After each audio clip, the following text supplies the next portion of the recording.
Is Déanfaidh Gráinne Seoige. Tá taithí am a bheith méal an phobal ó ís óg. Tríd na blianta tá choilith inál tógraid an tam. Ó Éirinn seoireacht chrum chúiseach. Here at camp, troops train with the latest equipment before they're sent out on operations across Afghanistan. Go chlárach a síimsíochta le tango na casta. Ach anis tá tógra idir lábham atá persanta agus dúchlánach. Sé sin córa onric a hosaí faoin menopause. Ceapan go se thráma dhéanam, agus go gcuidir sé daoine a céint go nádúrach. Baineann an menopause le lea an daonra. They should have said death taxes and the menopause. These are the three things that are certain. Ach aníos sin héin tá go leor mrá ag folant de bhór an neamhord atá timpplaid.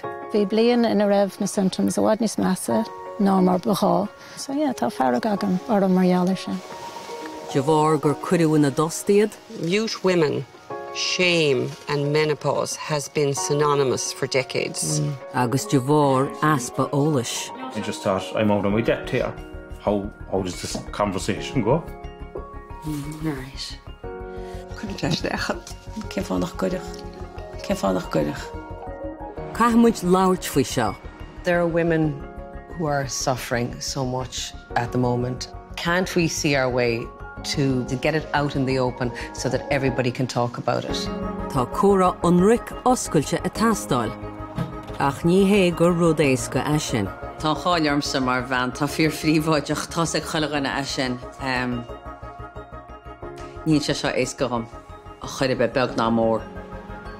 Ach tá sé róthábhairteach gan rá. Tá mé géire cabhair lim chuid ráiricha ar fad. Tá sé sin níos tábhachtaí ná má phríomháidechas persanta hain, cheapanse, agus is fiú é seo dhéanamh.